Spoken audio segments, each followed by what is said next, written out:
हड़प्पा सभ्यता के अन्वेषण में आपका स्वागत है, जो प्राचीन दुनिया की सबसे पुरानी और आकर्षक संस्कृतियों में से एक है। 2500 ईसा पूर्व के आसपास सिंधु घाटी में फली फूली यह सभ्यता, जो वर्तमान पाकिस्तान और उत्तर पश्चिम भारत में फैली हुई है, अपने समय के लिए उल्लेखनीय रूप से उन्नत थी।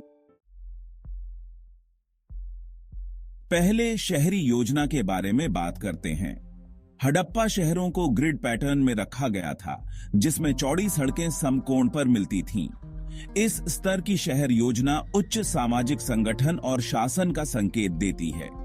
शहरों में उन्नत जल निकासी प्रणालियां भी थीं, जिनमें सड़कों के साथ ढकी हुई नालियां चलती थीं और निजी कुओं और बाथरूम से सुसज्जित व्यक्तिगत घर होते थे। ऐसी बुनियादी ढांचा उनकी स्वच्छता और सार्वजनिक स्वास्थ्य पर जोर देने का प्रमाण है। इसके बाद हम वास्तुकला की ओर बढ़ते हैं। हड़प्पा और मोहनजोदड़ो में इमारतें मुख्य रूप से समान बेग्ड ईंटों का उपयोग करके बनाई गई थीं, जो उनके मानकीकृत उत्पादन तकनीकों के बारे में बहुत कुछ बताती हैं।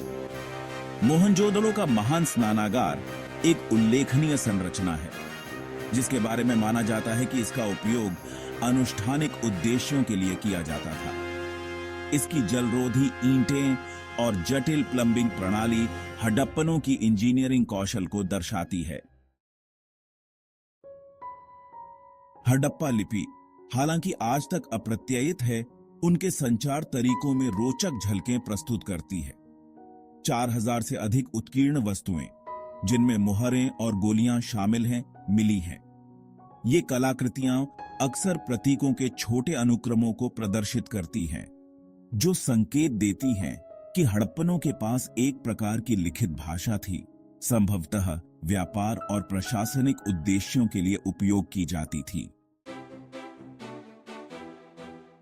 वास्तव में व्यापार हड़प्पा अर्थव्यवस्था का एक मुख्य आधार था। साक्ष्य से पता चलता है कि हड़प्पनों ने मेसोपोटामिया, ओमान और फारस की खाड़ी सहित पड़ोसी क्षेत्रों के साथ व्यापक व्यापार किया। उन्होंने मोती, सिरेमिक और कपास के वस्त्र जैसी वस्तुओं का व्यापार किया। मानकीकृत वजन और माप की खोज उनके उन्नत आर्थिक प्रणाली को उजागर करती है। हड़प्पा समाज भी कला और शिल्प में समृद्ध था। टेराकोटा की मूर्तियां, मिट्टी के बर्तन और जटिल आभूषण जैसी कलाकृतियां उनके कलात्मक कौशल और सौंदर्य संवेदनाओं को दर्शाती हैं। कांसे से बनी प्रसिद्ध नृत्य करती लड़की प्रतिमा उच्च स्तर के शिल्प कौशल को प्रकट करती है और इस सभ्यता के सबसे प्रतीकात्मक प्रतीकों में से एक है।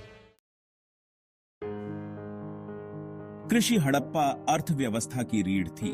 उन्होंने गेहूं, जौ, मटर और कपास की खेती की, जो जटिल सिंचाई प्रणाली द्वारा समर्थित थी।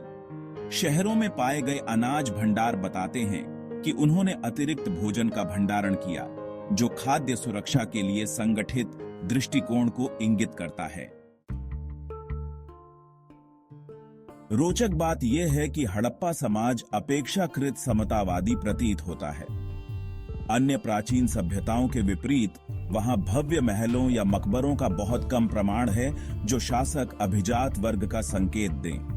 यह सुझाव देता है कि हड़प्पा समाज अधिक समतावादी हो सकता है, जिसमें धन और संसाधनों का संतुलित वितरण था। अपनी उपलब्धियों के बावजूद 1900 ईसा पूर्व के आसपास हड़प्पा सभ्यता का पतन एक रहस्य बना हुआ है। सिद्धांतों में जलवायु परिवर्तन और नदी के पैटर्न में बदलाव से लेकर आक्रमण और आंतरिक संघर्ष तक शामिल हैं। शहरों के परित्याग और शहरी योजना और शिल्प कौशल में धीरे धीरे गिरावट इस रहस्यमय सभ्यता के अंत को चिह्नित करती है। अंत में हड़प्पा सभ्यता मानव बुद्धिमत्ता और लचीलापन की एक गवाही के रूप में खड़ी है।